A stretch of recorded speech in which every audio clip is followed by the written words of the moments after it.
Welcome to the Pulse Check podcast. I'm here in Singapore and very happy to have a special guest with us, Ned Phillips, ex-Bambu. I'm sure you might mention it later on. Really great to have you on the podcast. Thank you. Welcome on board. It's good to be here. Yeah, so I typically start with the usual question, Ned. What is something that makes you unique, that makes you Ned? And I think as we discussed before, we both love running and listen to a podcast with this question.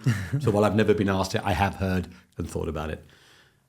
And I don't know why it makes me me, but it's how other people perceive me, and I think it's true.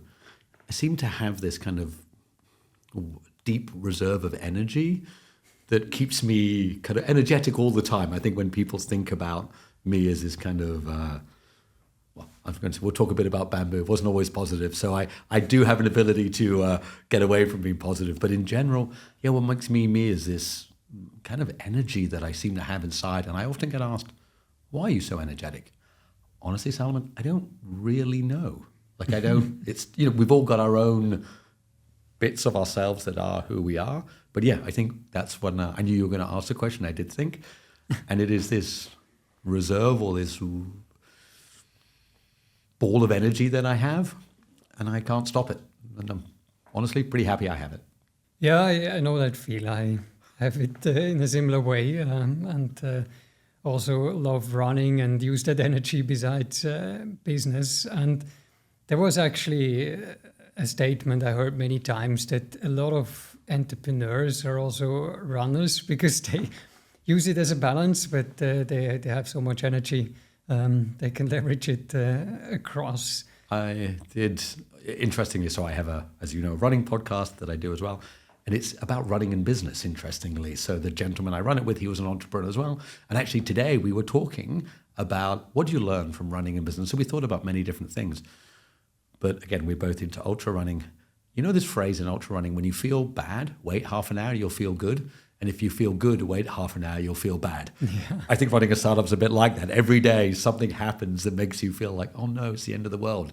And half an hour later, a client calls and gives you a project or something happens and you feel good. And when I was running my startup, I used to think, it's okay, just wait, maybe not half an hour, but just keep doing and it will get there. Yeah, absolutely. And it's also then that learning from failures, because there's so many things that can go wrong in an ultra marathon, right? Obviously, and you have to fix it and you have to continue. You should not give up. And brings us a bit to the topic of today, really talking about fintechs, running a fintech company, which is also an ultra marathon on its own. Yes, it is. For sure. So first question is, and I know you were really running a fintech with full heart and full energy, as you described. So what is a typical day of a fintech entrepreneur? How does it look like? We described it as beautiful chaos. I didn't use that term, but a guy who joined us was like, he said to me, this is chaos. He said it's beautiful. And of course, those two words don't always go together. I found, so I'm not a tech guy, as most people figure out. So I'm not the guy building the product. I love people. And the greatest joy I got running a fintech was, we started with just one person, right? And we had two, and maybe my mistake, 1 minute we had 100. And that was from wasn't that I woke up one day and had 100, but had 100. When you have, to me, getting people going in the right direction, it comes back to running. They'll run in the wrong direction, but keeping people running, keeping them motivated. A lot of my day was that, right? How do we make sure that, not that I tell somebody what to do, is that we all are motivated, we're all encouraged. So a lot of my day as fintech entrepreneur was talking to people, setting the right direction. I also, just me being me, I have this belief I can just will things into existence. Like again, we always come back to running. Can you run 100 miles? Yeah. Can you run 200 miles? Maybe. Can you just try it? So a lot of my time at Bambu, I found was, okay, we have a problem. How do we solve it? I start with the idea that we can. And then you go and find the pieces to solve it. Not always logical, because sometimes you cannot. And I think for a lot of founders, you're given this illogical idea that everything's possible. Mm-hmm. But we know that's not true in life, right? Like there's some things that you can't do. So a typical day for me was talking to a lot of people, seeing what the problems were, trying to fix them. Maybe I didn't do enough strategy. I'm not a great planner, Salman. Every day I rush to work and as people said, I had this energy, let's go, let's do this. And I struggle to think forward a lot, which is maybe just me. So a typical day was, talking to team, talking to clients, fixing real-time problems, and then taking, and this is the biggest thing, real-time decisions. Quite often there's two choices. One's a bad choice, one's a really bad choice. You've got to make a choice. Mm-hmm. Or both feel like really bad choices. But you've got to make one. It's rare, I found in a fintech, that there's a really good, happy choice and the other choice, right? It's rarely that clear. And when I started, I used to really struggle to make decisions. And by the end, I'm like, all right, there's 100 decisions today. Left, right. And other people made those choices, but that's what I found. A combination of people and decision making and... But it's again the analogy to running, right? You make a bad choice, but you have to somehow fix it, live with it, keep going, right? So I'm sure you've done this. When you running a race and you go off course for even like 100 meters, I don't know what it does to your mind, but it messes with your mind, right? Exactly, yeah. But that doesn't help, right? If you're back on course and you're still steamed up by your previous mistake, that doesn't help the ability to just put that away. I got better at it, but still really hard, right? But it brings me a bit to an interesting thought of there were so many fintechs popping up 5, 10, 15 years ago. You were one of the first ones here in Southeast Asia, and I followed you since. Why do you think it is that not more fintech companies are really successful? I mean, of course, you have to define first what success means, but really going that unicorn status, $1 billion company or whatever their target is. Why do you think there is not more success? I mean, I think there's this, the simple answer is business is a lot harder than people perceive. Mm.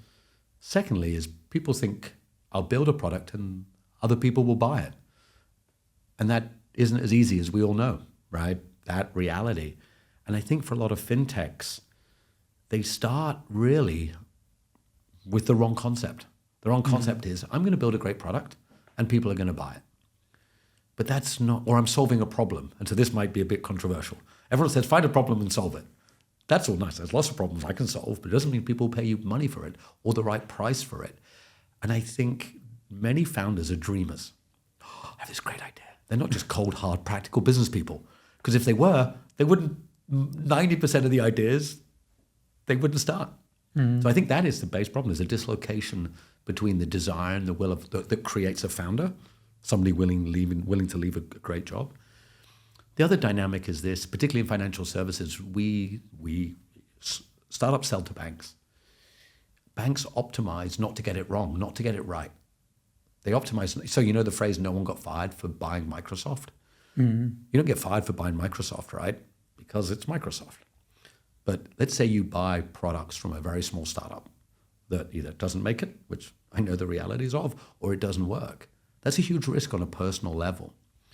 So I think fintechs misunderstand that in enterprise, particularly in wealth tech, it's people's money. Like you're not going to put tech in that isn't going to work. And I think that's the dislocation of a founder who's dreaming to a business person with cold, hard reality.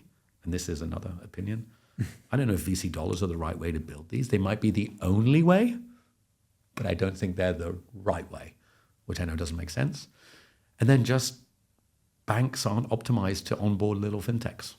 So you roll that all together, you have to really be not lucky, but you make just a few wrong choices, a few left turns when you should have made right turns, and the path's gone forever. But you have a very interesting point here in terms of the VC money. And this changed quite a bit the past 2 years with the high interest rates. But this was for a longest time just, okay, we have the funding, let's just go, right? And I remember for me personally as an entrepreneur, when I went to Hong Kong, Eve always kept bugging me, okay, don't spend before you also earn. And we had to make sure we start humble in a co-working space and be profitable in the second year already. There's just no way that you can spend the first 3, 5, 10 years. And there's companies that even go IPO or went IPO without being profitable. This was always for me a bit of a miracle. And I think that's really probably also hard to succeed if you don't really try to stay profitable. It's great that, what you said makes so much obvious sense. Let's be profitable. Yet it wasn't what most people were chasing. Yeah, they were chasing exactly. growth. And look, me too. Like I went, there were times when we raised $10 million. I'm like, wow, every time we ran out of money, we just raised money. That's not the answer. It was an answer, but it's not the answer. It is surprising how hard it was to get anybody to talk about profitability 5 years ago, and now it's all anybody talks about, so the cold, hard realities of it, which I think under VC money you get away from. And it's not the VC's fault, it's just the setup that it was. So I think that's why a lot of it failed, is that in Singapore or in Asia, we were able to get VC money. We didn't start in what we might call the right way. I don't think that's, there isn't a right and wrong way, but here's the other question. Can you bootstrap a wealth tech? I don't know. Yeah. I don't know if you can. Maybe you can, but I think it's hard. But it brings me to the point of how important are then these fintech companies to the industry, also as a bit of a disruption to the traditional banks and insurance companies? 2016 to 19, the amount of innovation labs. Hey, let's do innovation for the sake of innovation. Was that important to the industry? No, honestly, no. Just straight up no. I remember going to like an innovation launch. I won't mention the bank of the party. And I was like, man, like they had like 10,000 square foot with free bar and free everything. I'm like, I know this is innovation. I don't think anybody needs this. Hey, I didn't mind it because, I'm a startup dude. Give me free food, I'll eat it. I think a lot of fintech innovation was not done for the right, pure, good reasons, which is, will it make our customers happy? I think it was done for, innovation reasons and fintech reasons, and let's build stuff. On the other side, who wants to do more manual wealth? Who wants to receive more paper statements? Who wants worse digital experiences? Nobody. So how important is creating better products to the industry? Incredibly important. Did the fintechs solve all those problems? Somebody told me this phrase, I love it, which I didn't achieve. When you're a fintech, you have to be profitable before the banks become innovative. That's the race. Because if the banks could do it themselves, those innovation labs, how much innovation did they create that was actually useful? I mean, I'm not going to say none, but I'm going to say none, right? But we couldn't get profitable, so we can't survive. They can survive, right? Even if you don't do innovation, a bank survives. I think it's essential to make the products better, but perhaps for most fintechs, it wasn't the right answer.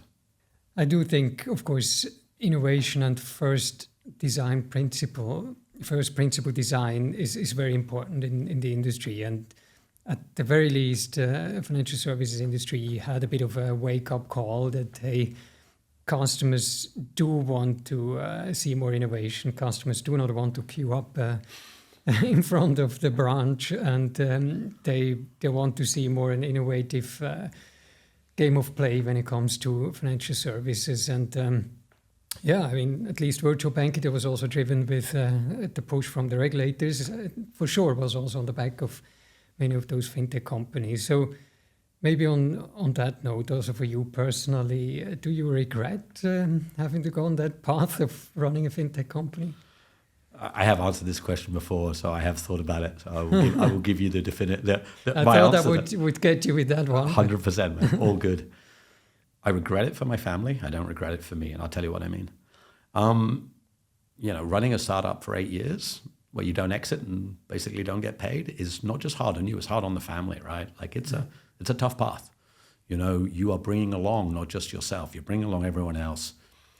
I just said, I was a C-level guy at a corporate, so you get paid pretty good money. So you're giving up a pretty good thing. It doesn't make any sense, right?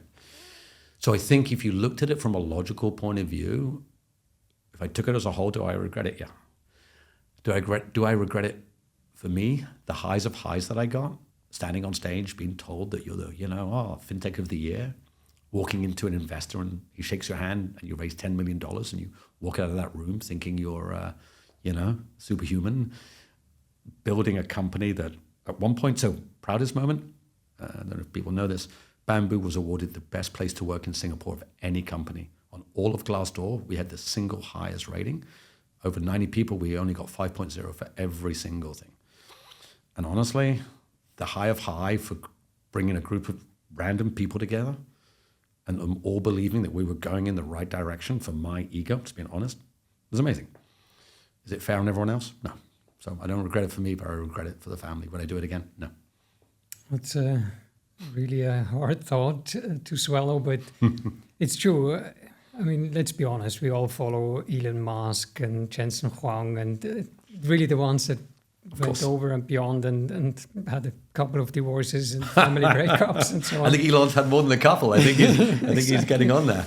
So yeah, and that also shows you it's definitely not an easy life. And but would we have electric cars than what we have today without Tesla? Would we been flying again or try to fly even to Mars without Elon pushing it? And of course, NVIDIA, it's now one of the biggest companies in the world. And so we need those startup entrepreneurs. And I'm grateful that I met you 10 years ago and you were on stage on some of the events. It also inspired me because I'm also still an entrepreneur. And while we are a bit bigger and profitable, thank God. Which is a great thing.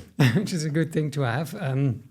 We're still a comparably small or medium-sized company, and it's tough every day. And family definitely feels that if you run it, right? It is, and you're an entrepreneur. You build stuff. It is, and I have thought about this a lot. And I actually at the Fintech festival I was invited to speak on the little yellow stage, which is, and I talked about risk and.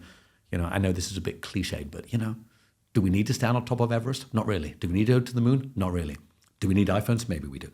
But, people do stuff that doesn't make sense, right? These people who go and do these things, it doesn't make sense. But let's say we all just sat and did 9 to 5s and no one tried. That's not the way. That's not the way. So the answer is people have to do it, whether it's tiny little wealth techs. Do we do our tiny little bit? Do I think digital wealth is better in Asia or around the world? Yes. Did we play our tiny, tiny, tiny little part? Yes. And that's just how people are, right? I think there is this, to your question, did the fintechs solve it or no? But if the fintechs hadn't tried, would the banks probably have just stayed with their relatively below average offerings? Yes. If Grab hadn't arrived, would taxi service be as good? If Airbnb hadn't arrived, if Steve Jobs hadn't rocked up with this, remember when he first brought out an iPod and you were like, what? I don't use a cassette? Like, what is this? So I think it's essential, but it is a hard road. But that brings me maybe to the last question as we're almost on time. But what do you think is then, what brings the future for fintech? This idea, I don't think it's, I think the financial services players, the biggest ones, the largest banks, the largest asset managers, with no disrespect to them, left to their own devices, until recently haven't had to do much, because where were you going to keep your money? Right? Even if the bank gave you a below average service, what were you going to do? Like keep it under the bed? Really? Like it doesn't work, right? I think my folks did when I was a kid, but that's not the answer. I think the financial services firms, I think some of the best were built by people not from finance. For me, the future is you get people who come from gaming or I don't know if you knew the guy who ran, his name here. Standard Chartered brought in a head of tech who came from the German car manufacturer. Oh, yeah, exactly. Yeah, and I met him early on, and he was like, what is going on in finance? Oh my God, we have to do this differently. I think the future of finance is not built by people my age at 57 who have made finance this rather inflexible system. It's built by a new generation of people. I remember one time showing what wealth was to some young gamers who I knew. They were like, sorry, why does it work like this? Sorry, you have to fill out what do you mean KYC? They know who I am. Like, what are you talking about? And it was so inflexible, it opened my eyes. So I think the future of finance is we make it as beautiful as an iPhone, as beautiful as Netflix, as beautiful. Finance shouldn't be ugly. It should be beautiful. And I think the people who build that, what you guys are doing at Pulsate, this, I remember seeing when Fraser first showed that kind of banking app and the beauty of it. Those subtleties are what makes it happen. I really like that because, I'm in technology since 25 plus years, but only in banking since 15. So I was a bit shocked when I came to sort of the oldest or one of the oldest industries, and actually banking was very innovative back then, introducing computing and digitization as one of the first industries, with back then the AS400 mainframe systems that are now very old and legacy back then were revolutionary. So I do hope we get to the next stage, also with fintech companies, with all the partnerships, to really inspire when it comes to banking and finance. I think it will change. There's never-ending stream of dreamers who were willing to have a go against the odds to do these things, whether exactly. it's in running or in climbing mountains or in fintechs. Humans will always have a go, and that's what will make fintech go forward. Yeah, and everyone will tell you if you want to run 300 kilometers, it's nuts, right? And the same is with fintech. Many have tried this before. You shouldn't, but eventually some still succeed. And look, to not just to sit and pay each other compliments. I appreciate that you saw me doing fintech. When I first saw Four Trails, a race you know intimately and have been very successful at in Hong Kong, and saw Andre connect this. I've done Mackelhouse before. Connect this Four Trails, 298 kilometers, I believe. And this idea, as it went down from 60 hours to 50 hours to 48 hours, to see, you have been successful. You have also struggled. You've done all, like in all ultra, right? Like in a startup, right? And as that barrier just came down and down, and I remember I was transfixed by this. And I thought that was a great kind of analogy for, where does it go? It only gets better. So, I don't know if you'll ever do it again, Salomon. But, we will see. It's quite an undertaking. It's a topic for another podcast, I guess. But and thanks again. It's a really pleasure. I'm sure we could talk for hours, but we are on time. So thanks for coming over.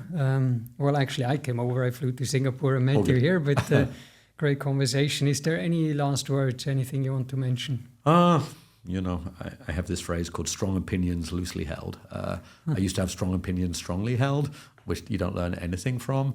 So I'm already going to change one small opinion I had. When I said I'd never do it again, I think that's a strong word as well, right? The addiction of what it is hard to get away from. So to anybody who's listening to this who wants to go and do startups, I'm not going to tell you it's not painful, but I think it's a very hard road to get away from once you go down. And where do they find you if they want to ask you? I appreciate it. I have learned at my age hanging out on TikTok is not the right thing. So I don't LinkedIn. So I have managed to, when we ran out of money at Bambu, I decided that LinkedIn was a great place to market. So we spent a lot of effort, which morphed into me combining my running. So I do some posts on sales, but I post every week my thoughts when I run a long way, which some people seem to like. So it's just Ned Phillips on LinkedIn, and it's Ned Phillips with 2 L's. So find me on LinkedIn.